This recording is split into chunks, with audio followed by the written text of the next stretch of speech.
परशुराम सेवा संस्थान मैदान में आयोजित एक कार्यक्रम में मधु मिश्रा ने वर्ग विशेष के खिलाफ तीखी टिप्पणी की। मधु ने कार्यक्रम में मौजूद लोगों से कहा कि आज तुम्हारे सिर पर बैठकर संविधान के सहारे जो राज कर रहे हैं, याद करो वो कभी तुम्हारे जूते साफ किया करते थे, आज तुम्हारे हुजूर हो गए हैं। क्यों? हम बट गए। बीजेपी की महिला नेता हैं ये, और इन्होंने विवादित बयान दिया। साथियों, आप सब यहाँ बैठे हैं, यहाँ कुछ विप्र बंधुओं के अलावा भी लोग बैठे हैं, मैं उनसे क्षमा चाहती हूँ। आज तुम्हारे सर पर बैठकर संविधान के सहारे जो राज कर रहे हैं, याद करो वो कभी तुम्हारे जूते साफ किया करते थे, आज तुम्हारे हुजूर हो गए। क्यों? हम बट गए, हम विभाजित हो गए।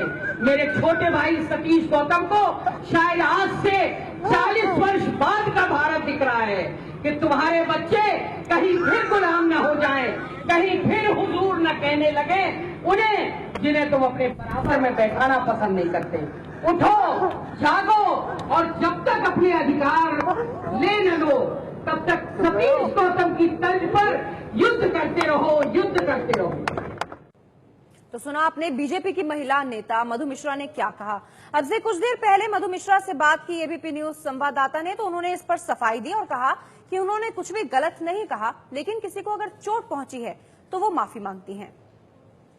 और इस वक्त हमारे साथ मधु मिश्रा जुड़ गई हैं। मधु जी, क्यों आखिर ये बातें आपने कही हैं, क्या कहा आपने?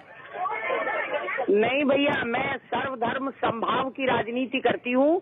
मेरी कोई भावना किसी वर्ग विशेष को, किसी समुदाय को आहत करने की नहीं थी, और अगर फिर भी किसी की भावना आहत हुई हो तो मैं क्षमा प्रार्थी हूँ।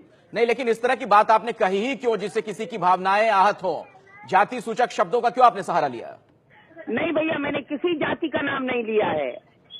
नहीं, आपने एक बात कही है जी, जो खबर आ रही है, आपने ये कहा कि जो आपने वक्तव्य दिया कि तुम्हारे सिर पर जो बैठकर संविधान के सहारे राज कर रहे हैं, याद करो वो कभी तुम्हारे जूते साफ किया करते थे, क्या ये बात कही आपने? नहीं, मेरा आशय केवल इतना था कि संविधान में सबको बराबर का अधिकार मिलना चाहिए। नहीं, मैं पूछ रहा हूं ये आपने कहा या नहीं कहा? जो मैं कह रहा हूं आपसे, ये वाक्य आपने बोला है, नहीं कहा है?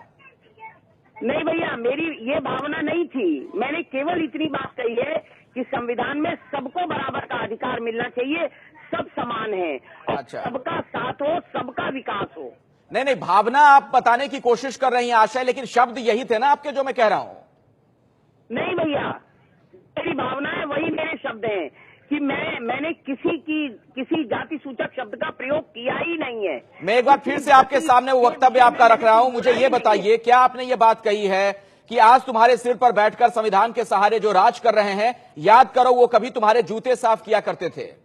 भैया, इसमें किसी जाति का नाम नहीं लिया है मैंने। नहीं तो किसके बारे में बातें आप कह रही हैं कि याद करो वो कभी तुम्हारे जूते साफ किया करते थे? जो संविधान का फायदा पंक्ति में बैठे अंतिम व्यक्ति को मिले, वही प्रथम व्यक्ति को भी मिले।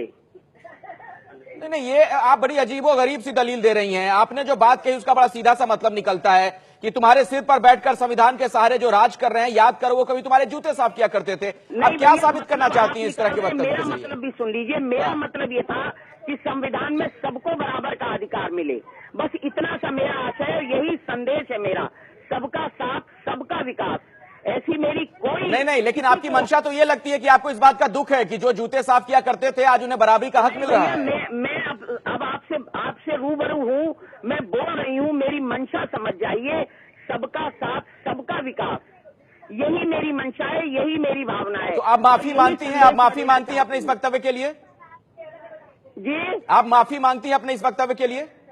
अगर यदि मैंने अपनी भावना आपको व्यक्त कर दी, यदि इसके बावजूद भी अगर किसी के भावना नहीं, भावना छोड़िए, आपके शब्द भी आपत्तिजनक हैं। मधु मिश्रा जी, आपके शब्द भी आपत्तिजनक है, क्या उसके लिए आप माफी मांगती हैं? नहीं भैया, कोई शब्द आपत्तिजनक नहीं है। अच्छा, आपको कोई इसमें शब्द मैंने ऐसा नहीं बोला है हाँ, जिसमें आपत्ति हो। यदि फिर भी किसी को आपत्ति है तो मैं पुनः क्षमा मांगती हूँ। चलिए, शुक्रिया मधु मिश्रा जी एबीपी न्यूज से बात करने के लिए।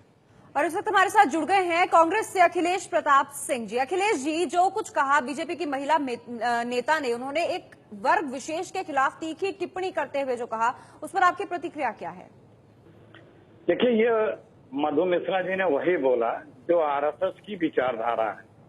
जब ये देश आजाद हो रहा था तो आरएसएस इसी विचारधारा को लेकर के बाबा साहब अम्बेडकर और संविधान में दिए गए इन प्राविधानों और इस तरह के जो उपाय किए गए थे कि सबको बराबर का हक मिल सके और उन्हें अवसर मिल सके, सामाजिक, राजनीतिक, आर्थिक, उसका ये लोग विरोध करते थे। आज भी ये दर्शाता है कि उसी मानसिकता से ये लोग पूरी तरह ओत-प्रोत हैं। और आज वो लोग जो मोदी जी की सत्ता में बैठे हैं, उनके पार्टी के लोग हैं, क्या नजरिया रखते हैं हमारे समाज के जो पिछड़े, दलित और शोषित लोग हैं, जिन्हें अभी पूरा अवसर सामाजिक, राजनीतिक, आर्थिक नहीं प्राप्त हुआ, उनके प्रति क्या भाव रखते हैं? कैसी बात ये सोच सकती हैं? आप देखिए क्या क्या इन्होंने बोला है जी। ये कोई, हम एक सभ्य समाज में रहते हैं, हम दुनिया की इतनी बड़ी महाशक्ति और इतने एडवांस कंट्री हो चुके हैं, लेकिन उसमें भी अभी भी कैसे विचार रखते हैं? बिल्कुल, इन्होंने कार्यक्रम में मौजूद लोगों से कहा कि आज तुम्हारे सिर पर बैठकर संविधान के सहारे जो राज कर रहे हैं, याद करो वो कभी तुम्हारे जूते साफ किया करते थे। इस तरह की टिप्पणी की है और एक